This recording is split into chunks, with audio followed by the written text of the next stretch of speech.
고린도후서 3장 내용이 짧죠. 내용이 짧기 때문에 설교도 짧습니다. 고린도후서 3장 1절부터 5절을 한 절씩 저와 여러분들이 나눠서 읽도록 하겠습니다. 우리가 다시 자천하기를 시작하겠느냐? 우리가 어찌 어떤 사람처럼 추천서를 너희에게 붙이거나 혹은 너희에게 받거나 할 필요가 있느냐?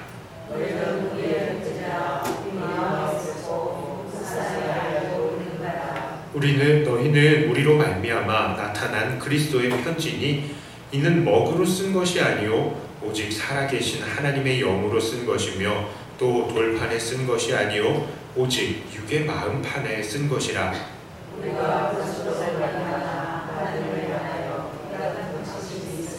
우리가 무슨 일이 함께 했습니다. 우리가 무슨 일이든지 우리에게서 난 것 같이 스스로 만족할 것이 아니니 우리의 만족은 오직 하나님으로부터 나느니라. 아멘. 자, 바울은 지금 추천서에 관한 이야기를 하고 있습니다. 왜 그렇습니까? 고린도 교회에서 바울의 사도성을 의심하는 사람들이 있었기 때문입니다. 그런 사람들은 바울이 정말 예수님을 만난 사람 맞느냐? 이렇게 의문을 제기하는 사람이었고, 또 그것에 대해서 증거를 해봐라, 증명서를 줘봐라. 즉 베드로나 다른 사도들과 같은 사람들의 추천서를 가지고 와봐라, 자기를 증거해봐라 라는 것이죠. 자, 그런데 그런 사람들에 대해서 바울은 무엇이라고 말합니까? 고린도 교회야, 니네들이 내 추천서야 라고 이야기를 하고 있는 거예요.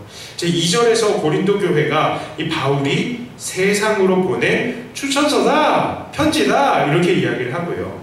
3절에서는 우리로 인해서 나타난 그리스도의 편지다 라고 이야기를 하고 있습니다.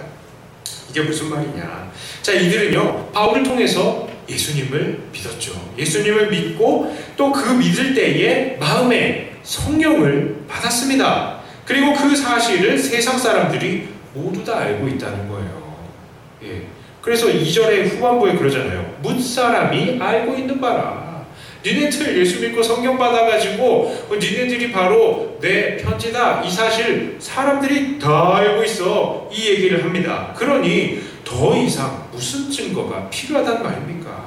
이미 이들이 성령을 받았고 세상이 그것을 다 알고 있는데 무슨 증거가 필요하냐고요.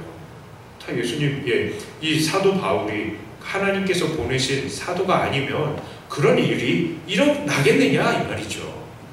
이것은 정말 그 어떤 추천서보다 강력한 것입니다. 그러니 바울도 4절에서 그리스도로 말미암아 하나님을 향해서 이것은 확신이 있다라고 말을 하고 있는 거죠. 이런 확신은 사람에게서 난 것이 아니라 하나님에게서 난 것이기 때문에 바울은 그것에 대해서 만족한다 이렇게 이야기를 합니다. 자, 만족한대요. 더 이상 증거가 필요 없다.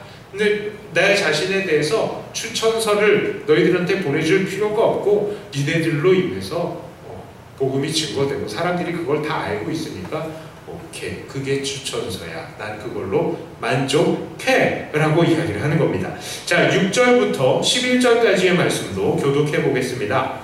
그가 또한 우리를 새 언약의 일꾼 되기에 만족하게 하셨으니 율법 조문으로 하지 아니하고 오직 영으로 함이니 율법 조문은 죽이는 것이요 영은 살리는 것이니라.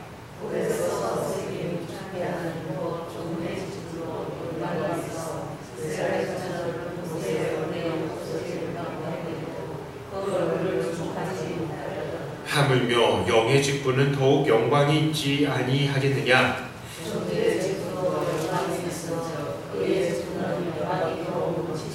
영광되었던 것이 더 큰 영광으로 말미암아 이에 영광될 것이 없으나 없어질 것도 영광으로 말미암았은즉 길이 있을 것은 더욱 영광 가운데 있느니라. 아멘.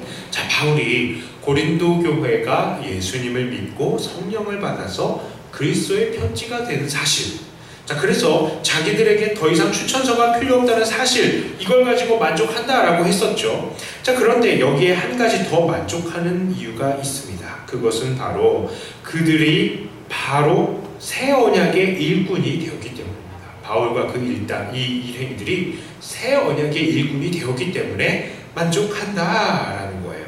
자, 옛 언약은 어떻습니까? 옛 언약은 문자로 이루어진 율법이지만 새 언약은 하나님의 영으로 이루어진 것입니다.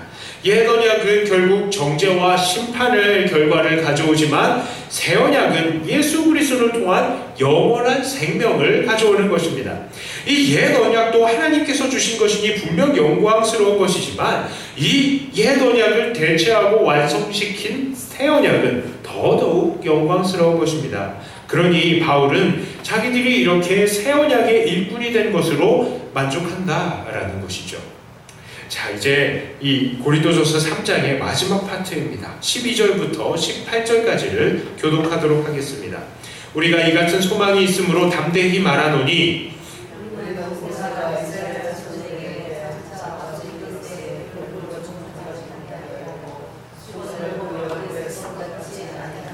그러나 그들의 마음이 완고하여 오늘까지도 구약을 읽을 때에 그 수건이 벗겨지지 아니하고 있으니 그 수건은 그리스도 안에서 없어질 것이라.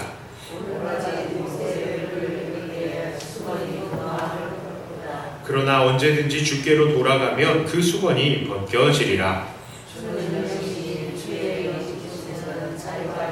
함께 읽습니다. 우리가 다 수건을 벗은 얼굴로 거울을 보는 것 같이 주의 영광을 보매 그와 같은 형상으로 변화하여 영광에서 영광에 이르니 곧 주의 영으로 말미암음이니라. 아멘. 자, 바울은요, 자기들이 전하는 새 언약의 영광에 대해서 이 부분에 대해서는 더 자세히 설명을 하고 있습니다. 새 언약은 영광스러운 것이고 또 결국 수건을 벗은 얼굴로 주의 영광을 보는 것과 같다라고 말을 하는 것이죠. 예전에 모세는요, 율법을 가지고 이스라엘 사람들한테 올 때에 하나님을 만나 뵙고 나서 얼굴에 광채가 하나님의 영광의 반영이 나타난 거예요. 그런데 사람들이 그 광채를 보지 못하도록 수건으로 얼굴을 쌌습니다. 왜 그랬느냐? 사람들이요, 모세의 얼굴에서 나타난 광채를 보고 두려웠기 때문이에요. 이게 출애굽기에 그렇게 나와 있습니다. 사람들이 두려워했대요. 그래서 그것을 가렸습니다. 자, 그런데 그때에 모세에게 반영된 하나님의 그 영광, 어떤 영광이에요? 곧 사라져버릴 영광이었죠. 그럼에도 불구하고 이스라엘 사람들은 이 율법을 읽을 때에 아직도 수건을 싸고 있는 모세를 대하는 것처럼 그 율법에 영원한 하나님의 영광이 있는 것처럼 마음에 수건을 싸놓고 계속 율법을 대하고 있다라는 것이죠. 그러나 바울은 무엇이라고 합니까? 그 수건들은 주님께로 돌아가면 다 없어질 것이다 라고 이야기를 합니다. 왜요? 우리 예수님이 바로 하나님의 본체이시며 그 본체의 영광이시며 하나님의 형상이시기 때문입니다. 우리 주님의 영광은 없어질 영광이 아니라 영원하신 하나님의 영광이십니다. 그렇기 때문에 이 17절에서와 같이 주의 영이 계시는 곳에는 자유가 있다라고 하는 거예요. 우리 주님으로 인해서 우리가 구원을 받았기 때문에 하나님 앞에서도 우리가 담대히 나설 수 있는 것입니다. 그 자유를 이야기하는 거예요. 하나님 앞에 담대히 얼굴 대 얼굴로 마주 볼 수 있는 자유인 것입니다. 그런데 어떤 사람들은요, 이 17절의 구절 한 구절만 딱 가지고 와서 주의 영이 계시는 곳에 자유가 있으니 우리는 성령 안에서 자유롭게 행동해도 된다라고 이야기를 하면서 기도하면서 마음 놓고 떠들고 펄쩍펄쩍 뛰고 각종 이상한 현상들을 다 거룩한 것이라고 포장을 합니다. 자, 그러나 이 구절은 다른 성도들을 배려하지 않고 또한 영의 출처를 알 수 없는 그런 방종한 현상들을 지지하기 위해서 쓰이는 말이 아니에요. 그것이 아니라 율법에 억압되어서 수건으로 가린 채 하나님을 제대로 바라보지 못하는 사람들이 그 마음의 수건이 벗어져서 하나님의 영광을 직접 바라볼 수 있는 그런 자유가 있다라는 것을 말하는 구절인 겁니다. 억압되지 않고 하나님께 나아갈 수 있다라는 말이에요. 자, 이 사실은 예전 구약적인 기준으로 본다면 정말 상상도 할 수 없는 일입니다. 상상도 할 수 없는 일. 자, 그 어느 누가 하나님의 얼굴을 보고 살 수 있었습니까? 다 죽었죠. 다 죽었어요. 구약에서 사람들은 이 모세의 얼굴에 반영된 이 하나님의 영광만 봐도 아이고 나 죽네 하고 두려워서 벌벌벌 떨 지경이었습니다. 이 성막에 하나님의 면전에도 나가는 것은 대제사장이 1년에 한 번 나가는데요. 그것도 온갖 정결의식을 다 갖춘 후에야 들어갈 수 있었던 곳이었습니다. 그런데 이제는 우리가 수건을 벗고 주의 영광을, 즉 하나님 자신의 존재, 주의 영광이라는 것은요 하나님의 존재 자체를 상징하는 거잖아요. 그러니까 그 존재 자체 앞에 우리가 설 수 있다니 그것은 정말 상상도 할 수 없었던 일인 것이죠. 그런 놀라운 일이 일어난다는 것입니다. 자, 그래서 바울은 옛 언약보다 훨씬 좋은 새 언약의 일꾼으로 쓰임을 받는 것에 대해서 지극히 만족을 하고 있는 것입니다. 이것은 모든 선택된 하나님의 백성들에게 하나님의 영광을 마주할 수 있게 해주는 그 자유를 주니까요. 이거는 만족이 되죠. 자, 그렇다면 오늘 본문을 통해서 우리들은 어떻게 적용을 할 수 있을까요? 첫 번째로 우리는 우리가 받은 새 언약을 감사하게 여기며 그것을 누려야 합니다. 이 새 언약은요 영광스러운 거예요. 옛 언약은 사람들을 죽게 하는 것이고 또 잠시 사라져버리는 영광을 가지고 있을지 모르겠지만 새 언약은 모든 사람들에게 생명을 주는 것이고 또 주님의 영광의 얼굴을 그 얼굴과 얼굴대로 대면해서 바라볼 수 있게 해주는 거잖아요. 이게 새 언약인데요. 우리가 그 새 언약을 받았어요. 그래서 우리가 이 영생을 누리고요. 또한 우리가 이 새 언약을 받았기 때문에 우리가 주님의 얼굴을 뵙게 되는 것입니다. 또한 우리가 이 새 언약을 전하게 되면 어떻게 되는 겁니까? 사람들이 생명을 얻어요. 그리고 또한 사람들이 하나님의 그 영광을 마주볼 수 있게 되는 것입니다. 우리가 가지고 있는 이 새 언약, 이 복음이라는 것을 우습게 여기면 안 되는 거예요.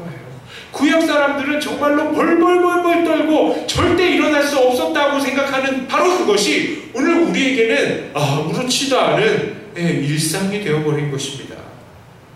우리가 받은 새 언약, 이 예수 그리스도의 복음은요 세상의 기준으로 볼 때는 사실은 그런데 너무나 보잘것이 없어요. 보잘것 없이 보일 때가 있어요. 왜냐? 사람들에게는 이 세상이 전부잖아요. 그러니까 우리는 내세의 소망, 다음 세상의 그 소망에 대해서 이렇게 가지고 있는 소망을 주는 우리 새 계명, 이것에 대해서는 사람들이 전혀 생각하지 못하는 것입니다. 그러니까 사람들이 우리를 이상하게 생각을 하는 거예요. 우리들은 다음 세상을 생각하면서 오늘 절제하고 정직하려고 하고 불의와 타협하지 않으려고 하는데 사람들은 그것을 보고 당연히 이상하게 생각하는 것이죠. 이해하지 못하는 겁니다. 우리도 막 절제하려고 하다 보니까 세상 사람들과 때로는요 잘 어울리지 못할 때가 많더라 이거죠. 여러분들 예수 믿고 나서요 예전에 예수 믿기 전에 친구들 다시 만나려고 그러면 그게 잘 안 되는 경우가 많아요. 왜요? 사람들 만나서 얘기하는 것마다 아이고 부동산이 얼마나 올랐네 그런 얘기, 아니면 또 다른 사람들 흉보는 얘기 막 욕하고 입이 걸고, 어떤 사람들은 야 요즘에 애인 안 만들면은 바보다 이런 식으로 얘기를 합니다. 세상은 그렇게 문란해요. 그런 사람들 속에서 같이 있으려고 하니까 쉽지가 않죠. 어머 야 그러면 안 돼. 그러다 보면 저 뭐냐 바보 취급 당하는 거죠. 그렇습니다. 그러다 보니까 그 사람들과 점점 거리가 멀어지는 것이죠. 그러면요 세상 사람들은 우리를 점점 미워하게 되는 것입니다. 우리가 아무런 그 사람들한테 피해를 준 게 없어도요 그냥 우리를 미워하는 거예요. 세상 사람들이. 그런 경우들도 너무나 많은 것입니다. 길거리에 전도 해보셨습니까? 길거리 전도 하는데요 우리가 보통 전도지도 주고요, 물티슈도 주고, 커피도 주고, 사람들 다 좋은 거 줘요. 그런데 먹고 죽는 거 아니잖아요. 자, 예수 믿으세요. 딱 하면 어떻게 하는지 아십니까? 무슨 똥 묻은 사람 만난 사람처럼 저렇게 돌아가는 사람들도 있어요. 참 웃기죠. 그래요. 세상이 그렇습니다. 우리도 집에 가면은 귀한 자식이고 또 귀한 어머니고 아버지고 사장님이고 사모님인데 자존심 확 구겨지는 거예요. 자, 그러나 그것은 세상 사람들이 이 복음의 능력을 잘 몰라서, 이 복음이 주는 이 영생과 하나님의 얼굴을 만나볼 수 있는 그 영광, 이것을 잘 몰라서 그러는 것입니다. 세상에 그 어떤 것이 이렇게 영원한 생명을 허락해주고 세상에 그 어떤 것이 영광의 하나님을 마주하게 만들어준답니까? 우리가 아무리 돈이 많아도 아무리 권력이 많아도 이것은 할 수가 없는 것이잖아요. 아무리 착한 일을 많이 한다고 하더라도 이룰 수가 없는 것입니다. 오직 하나님께서 정하신 방법이 예수님을 믿는 것만이 이것을 가능하게 만들어주는 것입니다. 그러므로 오늘 우리들은 우리가 받은 이 복음 대단하다는 것을 느껴야 돼요. 대단하다는 것을 느끼고 그것을 누리셔야 됩니다. 그걸 누리셔야 돼요. 예. 세상 사람들이 이상하게 쳐다봅니까? 괜찮아요. 왜요? 이 세상 우리는 잠깐 살 거고 우리는 영생을 누릴 것이고 영광의 하나님을 뵙게 될 것이기 때문입니다. 자, 두 번째로요. 오늘 본문은 사람의 기준으로 하나님의 일꾼을 평가해서는 안 된다라는 것을 우리에게 알려주고 있습니다. 자, 바울은 분명히 복음을 전하고 그것으로 사람들의 마음 가운데에 성령이 임하게 하고 또 그들이 세상에 나가서 또 다시 복음을 전하게 하는 그런 믿음의 열매들을 많이 맺고 있었어요. 자, 이들은 분명히 그래서 그리스도의 편지이자 추천서다라고 했습니다. 자, 그런데 고린도 교회의 일부 사람들은 바울의 외적인 조건만 보면서 아이고 바울 저 풍채도 저렇고 말도 저렇게 어눌하고 야 지도자로서의 모습이 나타나질 않아. 야 추천서 달라고 그래봐. 이러면서 외적인 조건을 따지고 있는 것입니다. 실상 바울은 추천서 받으려고 하면요 받아서 보여줄 수 있겠죠. 그러나 바울은 고린도 교회 사람들의 그런 육체적인 요구에 응답하지 않았습니다. 어떻게 보면요 베드로나 다른 사도들에게 부탁 한 번 해서 바울도 사도라고 추천서 하나 받아가지고 고린도 교회에 딱 보여주면 바울도 이렇게 수고스럽게 자기에 대해서 계속 변론하지 않아도 되었겠죠. 자, 그러나 바울은 그렇게 하지 않았습니다. 오히려 그런 사람들에게 미리 기회를 주고 회개해라 하고 기회를 주고 회개할 기회를 주고 기다리고 있었던 거예요. 자, 바울은 사람들의 육체적인 조건을 요구하는 것에 맞장구 쳐주지 않았습니다. 왜 그랬을까요? 자, 그것은 바울이 그들의 요구를 만족시켜줘 버리면요 나중에 4장에서도 볼 수 있겠지만 그것은 결국 복음을 자랑하는 것이 아니라 사람의 육체적인 조건, 사람의 능력을 자랑하는 꼴이 될 수도 있기 때문이에요. 그래서 바울은 그 안에 있는 복음을 더 증거하고 드러내기 위해서 자기의 육체적인 조건에 대해서 내세우지 않는 것입니다. 자, 우리도 조심해야 합니다. 사람의 조건으로 하나님의 일꾼들을 따지면 안 돼요. 세상을 보면요 정말 똑똑하고 또 정말 좋은 대학교 나오고 공부 많이 해서 유학도 다녀오고 대대로 좋은 집안 출신이어서 경제적으로도 풍족한 그런 목사님들이 많이 있습니다. 특별히 서울대 나오신 목사님들 참 저는 옛날에 되게 부러웠어요. 예. 왜냐하면 똑같은 말을 해도 내가 얘기를 똑같이 해도 학생들 말을 안 들어요. 그런데 서울대 나온 누군가가 이렇게 얘기했다더라. 진짜요? 그런데 나도 똑같은 얘기했는데 내 말이 씨알이 안 먹히는 거예요. 얘들아 주일날 그냥 놀아. 주일날 놀고 평일에 열심히 공부해. 괜찮아. 좀 그렇게 얘기했거든요. 안 믿어요. 애들이 불안해서 주일날 막 공부를 해요. 그런데 이 책 봐. 이 전도사님 서울대 나왔는데 주일날 공부하지 않아도 된대. 그래요? 세상에 똑같은 얘기했는데 나 그런데 야 진짜 내가 와 정말 서울대 다시 들어갈까? 물론 실력이 없습니다만 그런 생각을 하기도 했었습니다. 사람들이 은근히요 학력 중요하게 생각해요.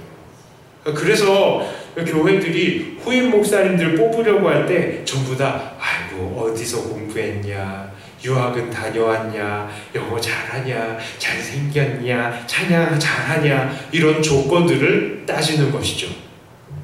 그리고 교회 일꾼들을 평가할 때도 그렇게 합니다. 뭐 그 권사님, 그 장로님 얼마나 돈이 많냐, 얼마나 세상에서 높은 자리를 차지하고 있느냐, 얼마나 유식해서 세상의 존경을 받느냐, 그런 걸 따지는 거예요. 그런 걸로 교회에서 은근히 계급이 생기는 겁니다. 하지만 우리는 그런 인간적인 조건들이 갖춰지면 하나님의 선한 열매들이 자동적으로 맺혀진다 이렇게 착각해서는 안 되는 것입니다. 이건 착각이에요. 그건 인간적인 착각입니다. 복음은요 돈이 많다고 잘 전하는 것이 아니고 많이 배웠다고 잘 전하는 것이 아닙니다. 잘생기고 인기 있다고 잘 전하는 것이 아니에요. 우리 주변에 보면 뭐 서울대, 카이스트, 하버드, 예일대 뭐 유명한 대학들 다 나온 사람들 많겠지만 그 사람들이 다 복음을 잘 전하느냐? 그것도 아니더라는 것이죠. 위대한 정치가들 아니면 기업가들 수많은 능력자들이 많지만 그 사람들이 어디 복음을 잘 전합니까? 그렇지 않죠.